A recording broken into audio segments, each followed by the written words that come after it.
శశి ఎవరొచ్చారు చూడు, రాంపోతినేని వచ్చారు.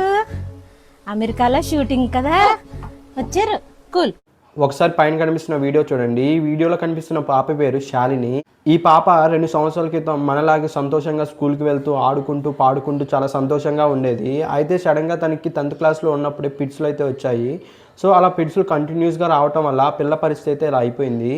అయితే ఆ పిల్లకి రామ్ పోతినేని అంటే చాలా అభిమానం. అయితే తన మూవీస్ చూస్తూ పాటలు వింటూ తన ఫొటోస్ చూస్తూ పెరిగేది. అయితే తన సిచ్యువేషన్ అయితే ఇప్పుడైతే చాలా బాగోలేదు. అయితే తన తల్లిగారు తనకి ఫుడ్ పెట్టాలన్నా వాటర్ తాగించాలన్నా సరే రామ్ పోతినేని మూవీస్ లేదంటే పాటలు వినిపిస్తూ ఒక్కొక్కసారి తను వీడియో కాల్ చేశారు అనేసి చెప్తూ తననైతే పెంచుతూ ఉండేది.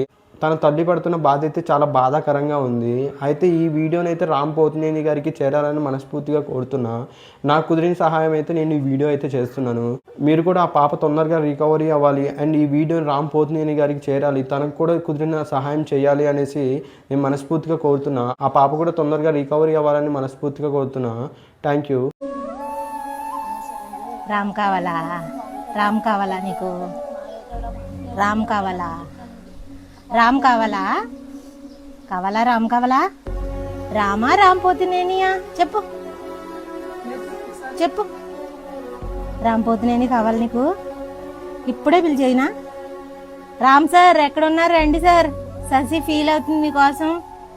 రామ్ సార్ ఒక్కసారి మా పాప కోసం వీడియో కాల్ చేయండి సార్, ప్లీజ్ సార్. నా బిడ్డను బ్రతికించండి సార్, మీ పాటలతో బ్రతికించుకుంటున్నాను సార్ నా బిడ్డని. Please sir, Ram sir.